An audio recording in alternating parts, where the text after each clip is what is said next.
자,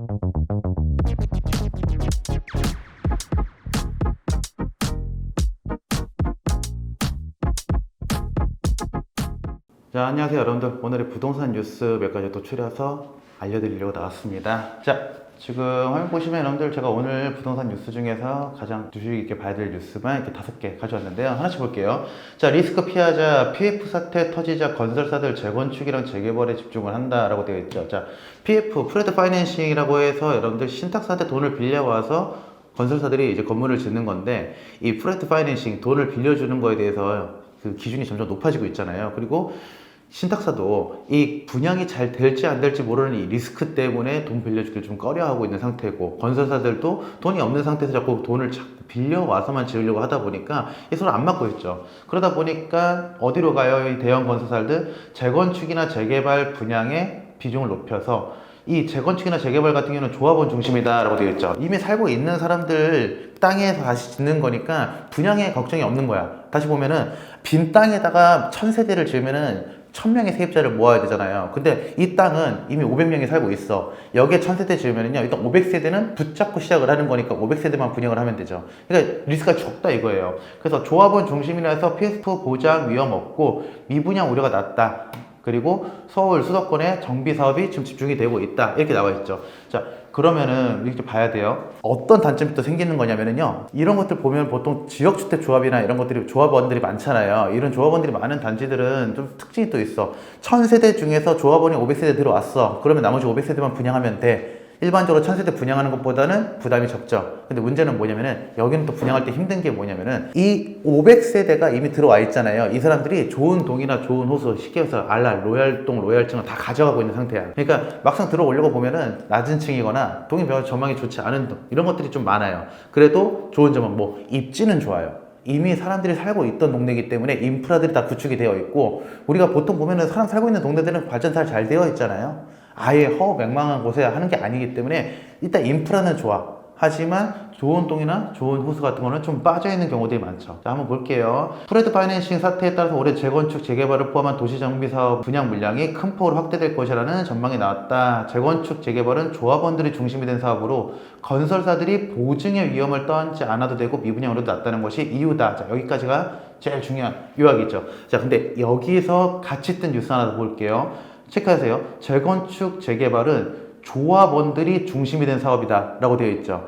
이 사업, 즉 건설의 재건축, 재개발, 분양, 이 건설 사업의 주체가 누구냐? 조합원이라고 되어 있죠. 옆에 한번 볼게요. 두 번째 주세요. 10년 지나도 입주 장담 못해 서울 재개발, 재건축 곳곳에서 파열음. 자, PF도 피할 수 있고 건설사들 입장에서도 나쁘진 않아, 재건축, 재개발이. 근데 뭐가 문제가 되는 거예요? 10년이 지나도 입주 장담을 못한대요. 보통 건물 짓는데 3, 4년이면 충분하거든요. 근데 10년이 지나도 장담을 못한대. 왜 그럴까? 입지는 좋다 그랬죠. 재건축, 재개발은 이미 살고 있는 인프라 구축된 도시에 들어가니까 입지는 좋아. 노른자 땅이야. 근데 뭐가 문제예요? 내분. 주체가 누구라 그랬어요? 주체가 조합원들이라 그랬죠. 사공이 많아. 사공이 많으면 어디에 배가 산으로 간다 이거예요.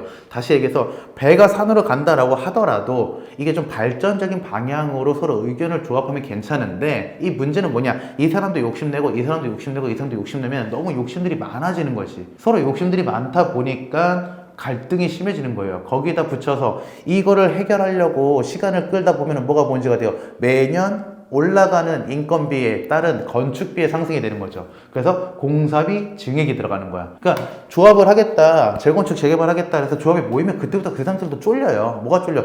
이 많은 사람들끼리 의견을 합의해서 건설사랑 쇼부를 쳐야 되는데, 이거를 하려고 봤더니 여기 안에서도 의견이 분분한 거지.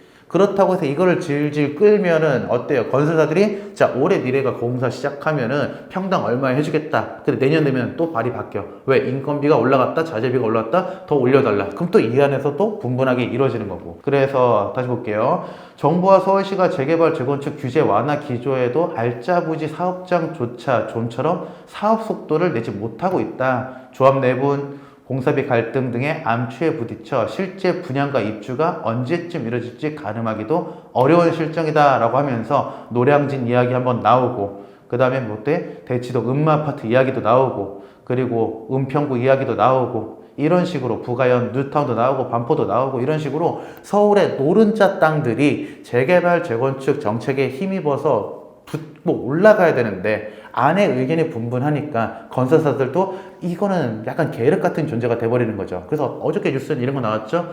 노도강, 그중에서 노원의 작은 평수들, 재건축에 가장 호재를 입을 수 있는 그런 단지들도 많이 빠지고 있다, 이런 식의 얘기가 나오고 있는 거죠. 자, 근데 우리는 어떤 선택을 해야 돼? 이렇게 해도 문제는 요거야. 세 번째 뉴스, 소형 평수도 10억 원, 분양가 상승세 브레이크는 없다 나와 있죠.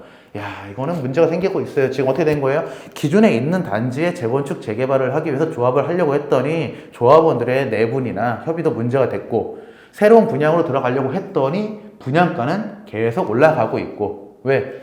아까도 얘기했지만 자재비랑 인건비는 계속 올라가니까 분양가 상승세가 1년 가까이 이어지면서 서울에서 소형 평수 주택들도 분양가가 10억 수준에 이르렀다. 청약에 당첨돼도 계약을 포기하는 소유자가 속출하는 가운데 수도권 내 미분양이 크게 늘지 않는 이상 분양가 상승세는 이어질 전망이다. 서울에 분양가가 계속 올라가고 있어요. 근데 만약에 경기도권이나 수도권에서 미분양이 많이 떠가지고 분양가가 좀 떨어지면은 이 사람들이 일로 내려가기 때문에 서울의 분양가를 막을 수가 있는데, 그게 아니면 안 된다라고 얘기를 하는 거예요. 자, 근데 우리가 여기서 하나 더 생각을 해봐야 될 건 뭐냐? 건설사들이 이야기하는 건 이거예요. 건설사들이 이야기하는 분양가가 높은 이유에 대해서 이야기할 때는요, 좋은 자재를 쓴다, 그리고 인건비가 계속 올라가고 있다, 이걸 얘기를 하고 있어. 근데 뉴스에는 뭐라고 나왔어요? 미분양이 나오면 된대요. 그 얘기는 뭐야? 아직까지도 건설비, 즉 건축비에 약간의 거품은 있다. 왜 이 거품을 생각을 하느냐? 그렇게 생각을 하시면 돼요. 정말 짓는 데 들어가는 돈보다 더 중요한 건 뭐냐면 리스크를 대응할 수 있는 돈이 필요한 거예요. 건물을 짓고 분양을 할 때까지 일단은 은행에서 혹은 신탁사에서 돈을 빌려오죠. 이 분양이 완결돼서 이 대출을 다 갚을 때까지는 이자가 계속 나가야 되는 상황인 거지. 그것까지 감안을 해서 공사비가 측정이 되는 거예요.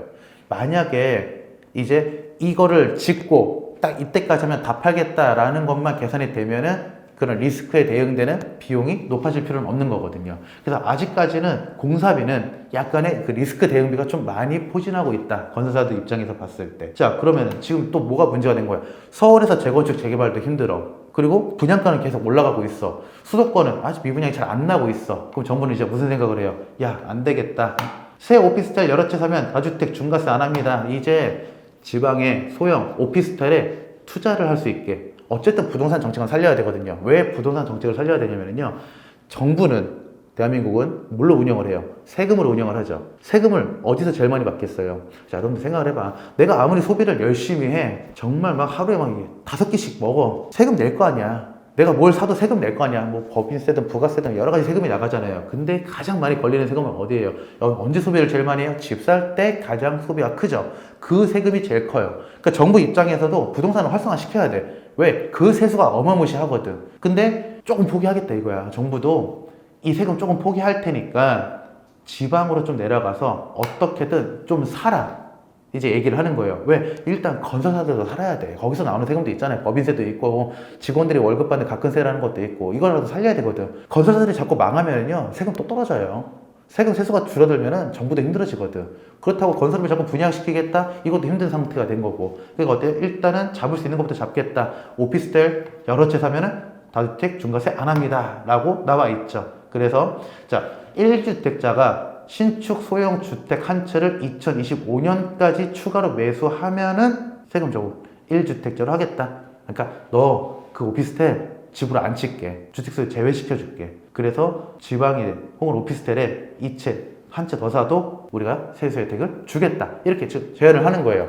무슨 말이에요? 이거는 좀 사라. 돈 있으면은 서울의 재건축 재개발도 안 될 것 같고 분양가는 점점 올라가니까 지방의 오피스텔이라도 좀 사줘. 세금 좀 덜 거둘게. 근데 이런 경우들이 있죠. 정책이 바뀌면 문제가 되잖아요. 뭐 임대사업자를 등록을 하면은 뭐 혜택을 주겠다 했다가 안 된다 그랬다가. 그래서 사람들이 제일 많이 물어보는 게 그거예요. 어떤 부분, 지금 정부 정책을 믿고 집을 사도 괜찮나? 나중에 정책이 바뀌면 어떻게 되냐? 자, 이런 얘기죠. 차기 정부에서 부동산 정책이 바뀔 수 있다라고 얘기를 하죠. 당연하죠. 사람 말은 모르는 거니까. 근데 이에 따라 법과 시행령이 다시 바꿔 이번 정책에 완전히 백지화하는 것은 이론적으로는 가능하지만 이 경우 법을 시간을 거슬러 소급했다는 점 때문에 사회적으로 큰 혼란 발생할 수밖에 없다. 하지만 정부 계획대로 정책이 일단 집행되면은 천지지변에 가까울 정도로 경제 상황이 바뀌지 않는 한 혜택이 소급해서 없어지는 일은 없을 것. 자, 혜택이 소급해서 없어지는 일은 없다라는 얘기는 이미 받은 혜택은 그대로 두겠다는 얘기예요. 무슨 말이에요, 이게? 바뀌면은 여기도 주택이 될 수 있다 이 얘기죠. 기존에 너는 오피스텔을 샀어. 거기서 세금 혜택을 받았어. 그럼 받고 있었어. 우리는 주택수로 치지 않았어. 근데 법이 바뀌었어. 이것도 주택수로 친대. 그럼 어때? 그때부터 너는 2주택자 되는 거야. 소급을 해서 없어지는 건 없는데 혜택이 소급은 뭐예요? 다시 뱉어라. 이건 아닌데 앞으로 낼 수는 있다. 이건 거죠. 자, 그럼 이거는 어때요? 또 리스크가 있는 사업이죠. 그렇죠? 그리고 정부가 얘기하는 거 대출 정책도 나왔네요. 신생아 특례 대출도 실거주 의무하겠다라고 되어 있죠. 자, 신생아 특례 대출도 실거주 의무하겠다. 이거는 뭐 부동산을 살리겠다는 건지 아니면은 인구수를 살리겠다는 건지 알 수 없는 정책이 하나 또 나와 있어요. 아이를 낳으면은 금리 혜택을 더 주겠다, 금리 혜택을 더 주겠다 이렇게 얘기를 하고 있잖아요. 근데 신생아 특례 대출도 실거주 의무하겠다. 그럼 부동산 투자는 아니죠. 그냥 실거주로 들어가라. 자, 이거는 지금 어디? 이 다주택자들을 겨냥해서 이 사람들은 다주택자들은 실거주를 어차피 한 곳에서 할 거니까 다른 건 여기서 사도 된다 이거잖아. 근데 이거는 뭐예요? 실거주 들어간다 이거죠. 다주택자들은 들어오지 마라. 좀 돈 있는 젊은 층들은 들어오지 말고 돈 없는 젊은 층들이 실거주로 들어와 달라. 이렇게 지금 정책을 만들어낸 거죠. 자, 이것도 저는 조금 나쁜 정책은 아니에요. 그렇죠? 인구하고 부동산하고 둘 다 잡을 수 있다고 생각하면 나쁜 정책은 아닌데 약간 좀 의문이 들어요. 이게 과연 잘 갈까에 대해서는 전 좀 의문이 들어요. 이게 왜 잘 갈까라는 의문이 드냐면요. 아무리 금리를 낮춘다고 하더라도요. 돈은 많이 들어가요. 여러분들이 한번 집을 샀던 분들이 이런 생각을 할 거예요. 우리 어른들 보면 집을 샀던 어른들 보면은요. 금리가 1% 올라간다 1% 내려간다 이런 거 별로 크게 신경 안 써요. 부동산 하시는 분들은요. 올라가면 뭐 올라갔구나. 내려가면 내려갔구나. 실거주는 내가 그냥 안고 사는 거고 투자하시는 분들도 어차피 그거 이상 나오면 되는 거니까. 문제는 뭐야? 지금 내가 이 집을 살 수 있냐 없냐 이게 중요한 거지. 대출을 싸게 받는다고 하더라도요. 여러분들 집값의 일정 부분은 내가 돈을 갖고 있어야 돼요. 그 돈이 없는 사람이 이 대출 싸니까 집 사세요 라고 하면요 이것도 리스크예요. 그래서 제가 봤을 때 이거 금리 1% 신생아 특례 대출도 실거주 의무가 있다 이렇게 할 거면은 저라면 그냥 차라리 젊은 층들한테 그냥 좀 싸게 해주는 게 낫지 않았을까. 이거 그냥 더 싸게 해주면은 알아서 제가 봤을 때 육아도 될 것 같다 이런 생각을 그냥 감히 한번 해봤어요. 이거는. 그래서 저 같은 경우는 뭐 이쪽이랑 크게 상관이 없는 사람이라서 여기에 대해서는 크게 할 말은 없어. 근데 이해하긴 좀 힘들어요. 자, 그럼 오늘 뉴스만 갖고 정리를 한번 해볼게요. 재개발, 재건축 쪽에 건설사들이 몰려 어느 정도 조합원들이 있기 때문에 PF를 많이 안 해도 분양가가 좀 잡혀 있고 그리고 분양의 인구수가 좀 있으니까. 근데 문제는 이 안에 있는 조합원들이 의견이 점점 분분해. 의견이 분분하기 때문에 이거 진행 절차가 아무리 간소화시킨다고 하더라도 이 의견을 정리하는 데 시간이 걸려서 언제 입주할지 장담을 못해. 소형 평수는 금액이 점점 올라가고 있어. 수도권의 아파트들, 서울의 아파트들은 계속 분양가가 올라가고 있어. 경기도에는 오피스텔 사라고 사람들이 자꾸 정부에서 자꾸 밀어주고 있어. 자, 만약에 정말 이게 막 불가능하지만 개인적인 의견은 심시티 같은 거 생각을 하면은요, 저는 이랬으면 좋겠어요. 지금 어차피 서울을 기점으로 해가지고요, 광역교통망들 발전하고 있죠. 광역교통망들 잘 발전하고 있어요. 그리고 여기 지금 광역교통망들 요지마다 집들 많이 짓고 있고 오피스텔도 많이 짓고 있어요. 살만해요. 그렇죠? 서울에서 여러분들 동네 그냥 대형 할인점 가는 게 아니라 여기 지방 경기도권 살면은요, 마트 갈 수 있어요. 대형 마트들. 그래서 약간 삶의 수준이 좀 제가 봤을 때 좀 올라가는 느낌이에요. 서울에서 장 볼 때랑 경기도권에서 장 볼 때랑 좀 다르다고 느끼거든요. 좀 괜찮은 인프라 갖춰진 도시들은 대형 마트 가서 쇼핑할 수 있거든. 그럼 차라리 서울은 그냥 싹 다 기업으로 묶어버리면 낫지 않을까. 광역교통망 있는 데다가 집 짓고 어차피 출퇴근 걸로 올라갔다 내려갔다 하면 되는 거니까 이러면 되지 않을까. 굳이 서울이 꼭 이렇게 중요할까 이런 생각을 해요. 이거는 뭐 어디까지나 개인적인 생각이지만. 자, 그래서 여러분들 오늘 제가 보여드릴 뉴스 5가지 이렇게 리스크를 피하자, PF 사태 터지자 건설사들이 서울의 재개발, 재건축에 집중을 하고 있다. 근데 이 재개발, 재건축은 조합원들의 의견이 자꾸 달라서 조금 문제가 있다. 그리고 서울의 분양은 높아지고 있고 대신에 오피스텔은 세금 혜택을 줄 수 있다. 그리고 신생아 특례 대출은 실거주를 꼭 해야 된다. 이렇게 5가지 뉴스가 오늘의 주요 뉴스로 요약할 수 있겠네요. 오늘의 뉴스는 여기까지. 감사합니다.